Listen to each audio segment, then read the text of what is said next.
Hello guys, നമസ്കാരം. മാപ്പ് റൈഡേഴ്സിൻ്റെ പുതിയൊരു വീഡിയോയിലേക്ക് സ്വാഗതം. നമ്മളിന്നുള്ളത് കണ്ണൂർ ജില്ലയിലെ കാഞ്ഞിരക്കൊല്ലി എന്ന് പറയുന്ന സ്ഥലത്താണുള്ളത്. അപ്പോൾ ഇവിടെ ഞങ്ങൾ വന്നത് എന്തിനാണെന്ന് വെച്ച് കഴിഞ്ഞാൽ ഇവിടുത്തെ ഒരു പ്രശസ്തമായ വെള്ളച്ചാട്ടമുണ്ട്. അളകാപുരി വെള്ളച്ചാട്ടം എന്നാണ് അതിൻ്റെ പേര്. അപ്പോൾ നമ്മൾ ഇന്ന് അത് കാണാനും അതിൻ്റെ വിശേഷങ്ങൾ പകർത്താനായിട്ടാണ് നമ്മൾ ഇന്ന് ഈ കാഞ്ഞിരക്കൊല്ലിയിൽ എത്തിയിട്ടുള്ളത്. അപ്പോൾ ഇവിടെ ഒത്തിരിയേറെ ആൾക്കാർ പോകുന്നു കാണുന്നുണ്ട്. അപ്പോൾ എല്ലാവരും വളരെ ഹാപ്പി ആയിട്ടാണ് തിരിച്ചു പോകുന്നത്. എല്ലാവർക്കും വരാൻ പറ്റും. ഒത്തിരിയേറെ കാഴ്ചകളുണ്ട്. നമ്മളെന്തായാലും പോയിട്ട് അവിടുത്തെ വിശേഷങ്ങൾ നമുക്ക് കാണാം.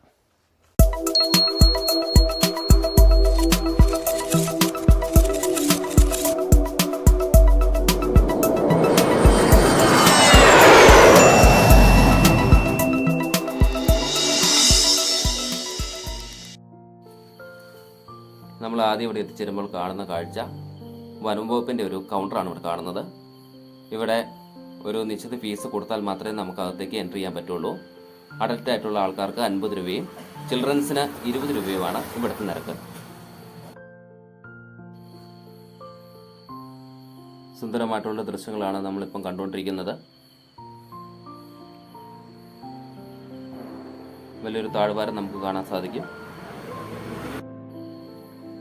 വനം വകുപ്പ് ഇവിടെ ഒരു കൈവരികളെല്ലാം സ്ഥാപിച്ചിട്ടുണ്ട്. വളരെ മനോഹരമായിട്ടാണ് അത് പണി തീർത്തിയിരിക്കുന്നത്. ഏത് പ്രായത്തിലുള്ള ആൾക്കാർക്കും സുന്ദരമായിട്ട് കൈപിടിച്ചിൽ ഇറങ്ങി പോകാവുന്നതാണ്.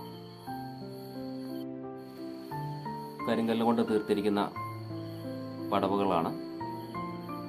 ആദ്യം നമ്മൾ കാണുന്നത് ഈ ദൃശ്യത്തിലേക്കാണ് എത്തിച്ചേരുക.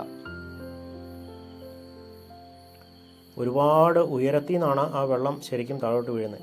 അതാണ് ആ വെള്ളച്ചാട്ടത്തിൻ്റെ ഒരു ഭംഗിയും അതുതന്നെയാണ്. ഈ പടവുകൾ ഇറങ്ങി നമ്മൾ നേരെ ചെല്ലുന്നത് ഈ വെള്ളച്ചാട്ടത്തിൻ്റെ നേരെ മുമ്പിലേക്ക് ഇവരൊരു പാലം നിർമ്മിച്ചിട്ടുണ്ട്.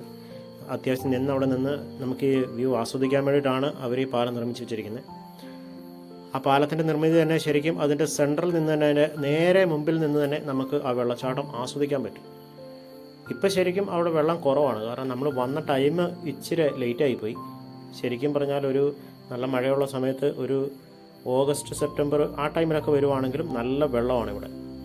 ആ സമയത്ത് വന്നിട്ട് ഈ വെള്ളച്ചാട്ടം കാണുമ്പോഴാണ് അതിൻ്റേതായ ഒരു തനിമേൽ നമുക്ക് കാണാൻ പറ്റും. ഇപ്പം വെള്ളം തീരെ കുറവാണ്. വെള്ളം കുറവായതുകൊണ്ട് തന്നെ കൊച്ചു കുട്ടികൾ വരെ ആ വെള്ളത്തിലിറങ്ങി അവർ എൻജോയ് ചെയ്യുന്നുണ്ട്.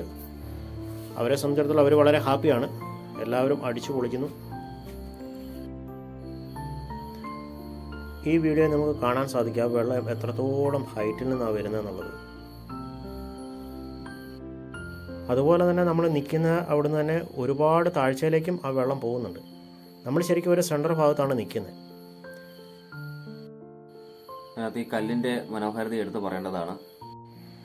വർഷങ്ങൾ കൊണ്ട് വെള്ളത്തിൻ്റെ ഹർഷണം മൂലം വന്നിരിക്കുന്ന പരിണാമമാണ് കല്ലുകൾക്ക് കാണാനുള്ളത്.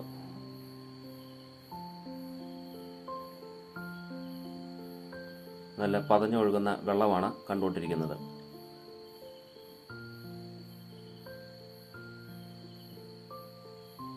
ഇതിൻ്റെ ചോട്ടിൽ വന്ന് നിന്ന് കഴിഞ്ഞാൽ വേറെ ലോകത്താണ് നമ്മൾ വന്ന് നിൽക്കുന്നതായിട്ട് നമുക്കൊരു ഫീൽ തോന്നും.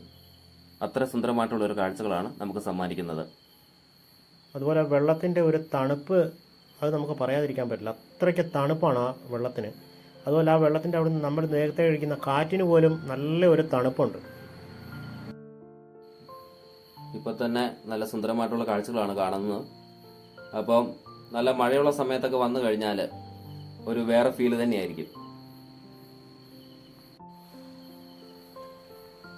ഇപ്പം കുറച്ച് വെള്ളം കുറവാണ്. അതുകൊണ്ട് തന്നെയാണ് ആൾക്കാർ ഒരുപാട് പേര് ഇവിടെ കുളിക്കുന്നത്. നല്ല മഴയുള്ള സമയങ്ങളിലേക്കാണെങ്കിൽ വെള്ളത്തിൻ്റെ ശക്തി കൊണ്ട് നമുക്കിവിടെ ഇറങ്ങി നിൽക്കാൻ സാധിക്കില്ല. അതുകൊണ്ട് തന്നെയാണ് ആ പാലം അവിടെ കൂടുതൽ നിർമ്മിക്കാനുള്ള സാധ്യത. അപ്പോൾ നമ്മൾ തിരിച്ചു പോവുകയാണ്. ഇങ്ങോട്ട് വന്ന പോലെ തന്നെ തിരിച്ച് ആ സ്റ്റെപ്പുകളെല്ലാം തിരിച്ചു കയറണം. ഒരുപാട് ആൾക്കാർ കാഴ്ചകൾ കാണാൻ വേണ്ടി ഇങ്ങോട്ട് വരുന്നുണ്ട്. ഈ കവാടത്തിൻ്റെ അരികത്ത് തന്നെയായിട്ട് ഒരു റിസോർട്ട് സ്ഥിതി ചെയ്യുന്നുണ്ട്. ഇവിടെ സ്റ്റേ ചെയ്ത് കാഴ്ചകൾ കാണാൻ ആഗ്രഹിക്കുന്നവർക്ക് തീർച്ചയായിട്ടും വരാവുന്നതാണ്. ഇത് മീശക്കവലയാണ്. അവിടെ ഒരു കുമ്മട്ടിക്കട സ്ഥിതി ചെയ്യുന്നുണ്ട്. ഇവിടെ വർഷങ്ങളായിട്ട് ഒരു ചേട്ടൻ ഇവിടെ കച്ചവടം നടത്തുന്നുണ്ട്. ഈ പേര് വരുന്നതിന് വേറൊരു കാരണങ്ങളുണ്ട്. ഈ മീശയുമായിട്ട് ബന്ധപ്പെട്ടാണ്. ഈ ചേട്ടൻ്റെ പേരിലാണ് ഈ മീശക്കവല എന്ന സ്ഥലം അറിയപ്പെടുന്നത്. അപ്പോൾ ഞങ്ങൾ ഈ ചേട്ടനുമായിട്ട് ഒരുപാട് സമയം സംസാരിച്ചിട്ടാണ് ഞങ്ങൾ അവിടെ നിന്ന് പിരിഞ്ഞത്. അപ്പം ഇദ്ദേഹം പറഞ്ഞത് എന്താണെന്ന് വെച്ച് കഴിഞ്ഞാൽ ഒരുപാട് ആൾക്കാരെ ഇങ്ങോട്ടേക്ക് ആകർഷിക്കാൻ വേണ്ടിയിട്ട് നമ്മൾ എല്ലാവരോടും പറയണമെന്നാണ് പറഞ്ഞേക്കുന്നത്. അത് ഞങ്ങൾ എല്ലാവരോടുമായിട്ട് പറയുന്നു. അതുപോലെ ഞങ്ങളെക്കാളും മുമ്പേ ഒരുപാട് ആൾക്കാർ ഇവിടെ വന്ന് പോയിട്ടുമുണ്ട്. നമ്മളൊക്കെ ആയിരിക്കും ഒരുപാട് ലേറ്റായിട്ട് എത്തിയിട്ടുണ്ടാവുക. അപ്പോൾ എല്ലാവരും ഈ കാഴ്ചകൾ കാണാൻ വേണ്ടി കാഞ്ഞിരക്കൊല്ലിയിലേക്ക് ഞങ്ങൾ ക്ഷണിക്കുകയാണ്. അപ്പോൾ ഇതോടുകൂടി ഞങ്ങളുടെ ഈ വീഡിയോയും ഇവിടെ പൂർണ്ണമാകുന്നു. പുതിയ വീഡിയോകൾ തേടിയുള്ള, പുതിയ കാഴ്ചകൾ തേടിയുള്ള ഞങ്ങളുടെ യാത്ര ഇവിടുന്ന് വീണ്ടും തുടരുന്നു. അപ്പോൾ എല്ലാവരും ഞങ്ങളുടെ ഈ ചാനൽ സബ്സ്ക്രൈബ് ചെയ്യുക. ഞങ്ങളുടെ വീഡിയോ നിങ്ങൾക്ക് ഇഷ്ടപ്പെട്ടാൽ ലൈക്ക് ചെയ്യുക. നിങ്ങളുടെ അഭിപ്രായങ്ങൾ ഞങ്ങളെ കമൻറ്റായി അറിയിക്കുക. അതുപോലെ ഞങ്ങൾ അടുത്തതായി ഇടുന്ന വീഡിയോകൾ നിങ്ങൾക്ക് ലഭിക്കുന്നതിന് വേണ്ടി തൊട്ടടുത്തുള്ള ബെൽ ബട്ടൺ എനേബിൾ ചെയ്യുക. അപ്പോൾ വീണ്ടും അടുത്ത വീഡിയോയിൽ നമുക്ക് കാണാം.